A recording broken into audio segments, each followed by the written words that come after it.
starts now with breaking news.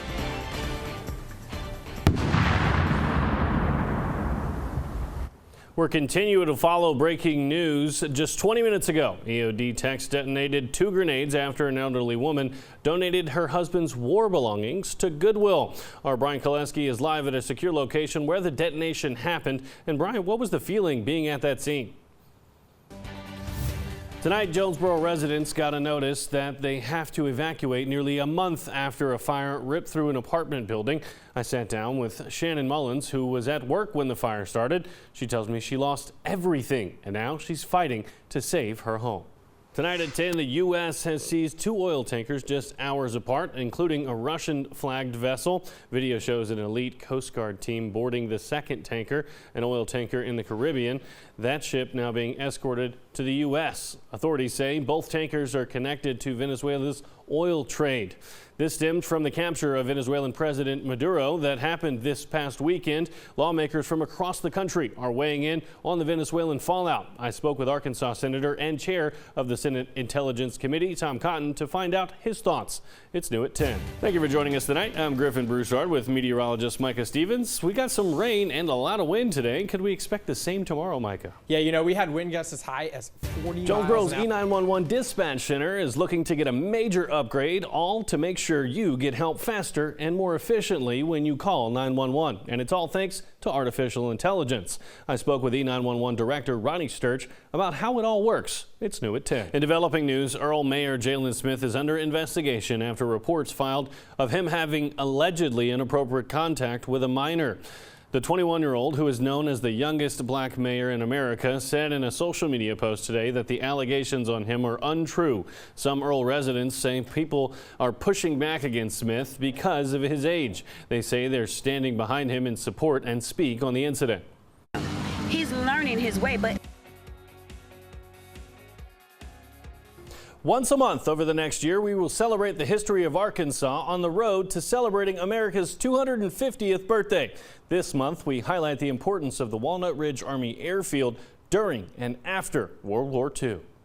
Walnut Ridge Army Airfield began as a basic flying school in 1942, just as the war began. Over 5,300 students entered training and just over 4,600 graduated. They all went through top-of-the-line flight training at the time. This Link trainer, there's only about 90 of these left in the country. This is what they use to train pilots for instrument flying. An instructor could give each pilot different flying conditions from an exterior table. The training simulator sat on an airbag to match the movement of the plane. All the controls would work, so it would mimic true flight, at least from an instrument standpoint. The base covered over 3,000 acres. There was, I would say, upwards of about 10,000 folks here, building, working, training, a massive operation. It was the largest in the Southeast Training Command during the war. Then, in 1944, the Department of the Navy took over the airfield, and it operated as the Marine Corps Air Facility. And in March of 1945, the facility was decommissioned. All the different planes from the war were flown to the base for storage and sale. There were thousands of planes out here at Walnut Ridge that literally covered just about every square inch of the airfield. B-24s, B-17s, P-51s. In September of 1946, Texas Railway Equipment Company bought nearly 5,000 planes. 2 giant smelters were built to scrap the aluminum. Harold Johnson moved to the base in 1946 when he was just 11 years old. He remembers the sounds and the smells. Our apartment was the closest apartment to the smelter, so we could hear the chopping block going 24 hours a day, the guillotine that was chopping up the airplanes. And we could smell the smell of the airplanes being melted. He also remembers there being planes on every piece of the airfield. So there was probably a half dozen or maybe a few more than that little twin-engine AT-10 training planes that were parked probably less than 100 feet from our front door. 4,871 planes were sold and chopped up to be melted down. So they started in late 1946, and by the end of 47, about everything was chopped up and melted. The Air Force operated the base until 1963 when it was closed. 63 is a part of their redundancy reduction efforts, and with the Blytheville Air Force Base, was known as Eaker at the time, they decided to close down Walnut Ridge. Saw it as redundant, removed the antenna, started closing the base, and then turned it back over to civilian authorities. For Harold, the experience around planes led him to become a pilot in high school. And in 1999, he was part of a group of 15 people that began the Wings of Honor Museum. 25 years later, at almost 90 years old, he still comes to the museum every single day. I just think the history needs to be told, preserved, and that's why I come down here. The Wings of Honor Museum aims to honor the legacy of the airfield and all it accomplished. Harold's only regret: Wish we'd started sooner, because by the time we got started, a lot of the artifacts, a lot of the buildings, a lot of the people that were connected with the place were gone. So, you know, if we'd started 10 or 20 years earlier, we could have had a lot more stuff, a lot more stories, a lot more history. Terrence Ward says the importance of museums like Wings of Honor is for those stories and history to be told. It's important for Wings of Honor to exist because the stories of the men and women who were here, they get lost to time. Wings of Honor has so much to tell. Harold Johnson and Terrence Ward want to make sure real history, real artifacts, real stories are preserved for as long as they can be. Who knew Walnut Ridge was so important to our nation's history? If this piqued your interest and you want to see more, go to this story on our website. Here in Region 8, the heartbeat of our community isn't just in the most notable. It's in the hands of the people who keep us moving every day. For the first ever Unsung Heroes of Region 8, we spotlight this everyday champion who doesn't ask for applause, but deserves it anyway. Oh, the Grand Old Duke of York, he had 2,000 men. He marched them up to the top of the hill, and he marched them down again. Like the age-old saying, if you love what you do, you'll never work a day in your life. For kinder music teacher Carrie Vanderbilt, it didn't take her long to fall in love. She started teaching full-time in August of 23 and is teaching the bulk of our studio classes. She is our lead teacher. After only 2 years of teaching and singing, Carrie says she lives her dream. I've taught since I was 14 years old in different capacities, but this is my dream job. This has been everything all wrapped into one. The dream shines through onto the children she teaches and the parents she inspires. This is something we look forward to every week as music class, and it's beneficial not just for the kids but for the moms too. Affecting lives in every way. She's learned a lot more skills too because she's not in daycare full time, and so this is kind of her favorite activity of the week. Carrie saw those positive effects for herself before she started teaching at Jonesboro Music. So both of my own kids started at 6 weeks, and I just fell in love with the program from the very start. I saw the benefits with my own 2 children. Owner Dana McKinney said the bonds begin because of Carrie's effect bring nothing but happiness. And then seeing others make relationships as a result, and it's just a rippling effect that's taken place. A lot of joy in our classrooms. Not only joy, but practicality as well. At this age, you know, she's about to be 10 months old, and so she's not talking yet or anything, but it's helping her with skills. She sees other babies at different ages crawling and walking, and so it kind of motivates her to do that. Much like her classes, Carrie handled the surprise with grace. A lot of the moms around here have nominated you for the first ever Unsung Hero of Region 8. Oh my goodness! Oh, thank y'all so much. It means absolutely everything. Just to know that what I do every day really matters. It's something that I pour my whole heart into, and so I'm glad that they feel the same as I do when they come to class each week. The hugs and the love that I feel from the kids every single day, and it just keeps me going. Carrie feels the love and isn't afraid to give it right back. Thank you for loving on our kids like they were your own. Her ability to completely empty herself in the classroom to meet the needs of the children, the babies, and the parents, and and to love on them in just such an authentic, genuine way. As for Carrie's message, It doesn't feel like a job when you love what you do. those children are sure lucky to have a teacher like Miss Carrie. If you know someone who goes above and beyond at their job and may sometimes go unrecognized, and you want them to have a chance at more recognition, just go to this story on KAIT8.com to submit an unsung hero now.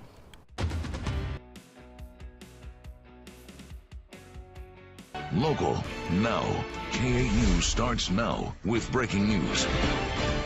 Good evening and thank you for joining us. We're following two shootings in Jonesboro tonight. One shooting earlier this afternoon injured a teenager, but just a few hours ago, Jonesboro police responded to a separate shooting on Meadowbrook. The shooting happened around 7 p.m. when Jonesboro police responded to the shots fired call. Jonesboro police said a fight broke out in the area and resulted to those shots being fired. There were no injuries reported. At least 4 people were detained and 1 arrest has been made.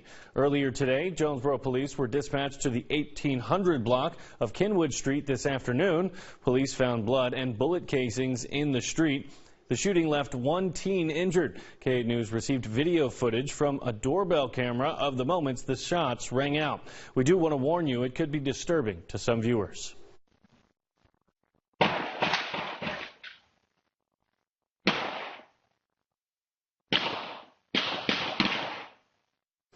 One witness who was home when it happened said he was on his lawnmower at the time. Normally this is a quiet, peaceful neighborhood. I was down here at my rent house about 6 houses down, and I was riding my mower and I heard bang, bang, bang, bang, and I thought it was my motor backfiring. I looked over at my help and he's giving me the cut it signal, cut it. I didn't know what he was talking about, so I finally cut the mower. And he says, gunshots. Did you hear those gunshots? A few moments after the shooting, a 16-year-old boy was dropped off at a local hospital for treatment of an apparent gunshot wound. He is currently listed in stable condition. Detectives are working on developing suspects and witness information. If anybody has any details about this shooting, call the Jonesboro Police Department at 870-935-5657 or Crime Stoppers at 870-935-STOP.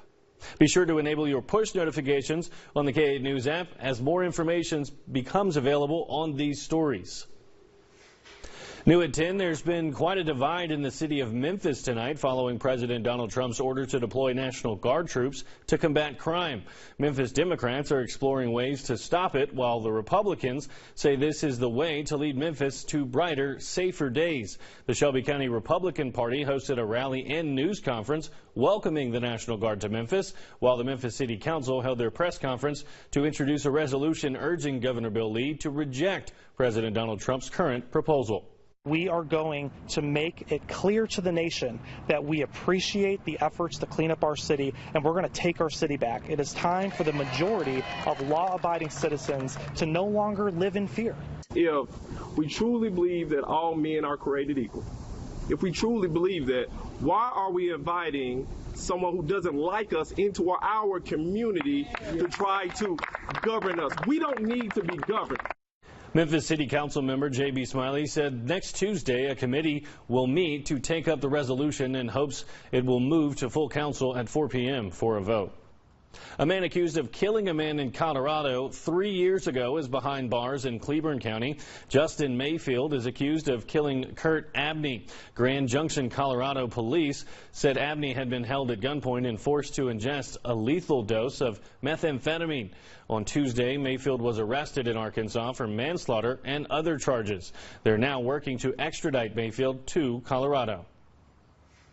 The Northeast Arkansas District Fair opened today.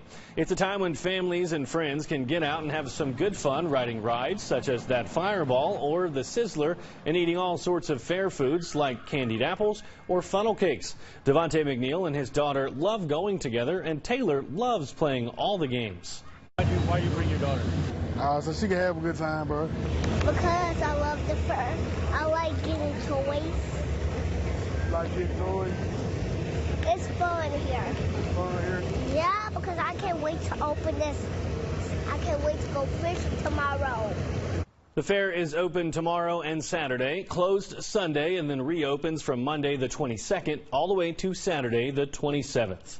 And Ryan, with the fair being open and football Friday night tomorrow, what will that weather be like?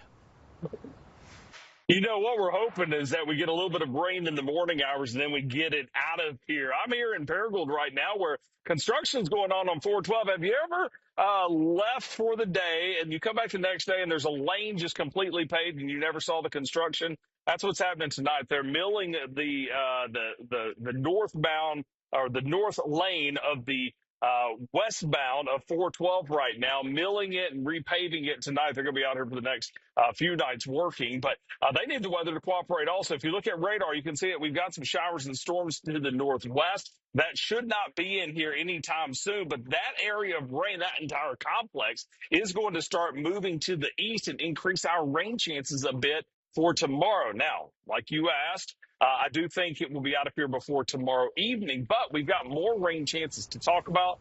We'll talk about that coming up in just a few minutes. Griffin. All right, thank you, Ryan. As that drought has continued in northeast Arkansas, it can have an effect on different bodies of water, which can even lead to the death of fish. Commercial aquatics and larger river biologist with Arkansas Game and Fish, Allison Asher, said when going through a period of drought, bodies of water can become lower, especially smaller bodies of water, which can congregate fish into smaller areas. That can lead to easier predation on fish and the body of water warming up, putting more stress on the fish and potentially leading to them dying. These shallower water bodies are more sensitive to temperature change. Warmer temperature holds less oxygen, so fish are stressed in warmer temperatures, and then the additional stress of lower oxygen. Anytime an organism is stressed, it's more susceptible to disease or infection. If you see a large number of dead fish, contact the Arkansas Game and Fish Commission or the Division of Environmental Quality and make sure you have information like the name of the body of water, where on that body of water, how many you see, and if anything else seems off. Opponents of Missouri's new congressional map claim the governor's office made a mistake and put some people in 2 districts. Several lawsuits are drawing attention to the issue and saying it violates the state constitution to have the same group of people in 2 congressional districts. One constitutional attorney says the responsibility falls on the governor. It's the legislature and the governor's responsibility because he said his team was the one who drew this up. It's their responsibility to be very explicit about who's going where. This question will have to be answered by a judge who could throw out the map, force the General Assembly to rewrite it, or accept the governor's interpretation. The governor's office says it looks forward to signing the bill. The advisory committee held a meeting today. Next at 10, what changes were made for U.S. childhood vaccinations?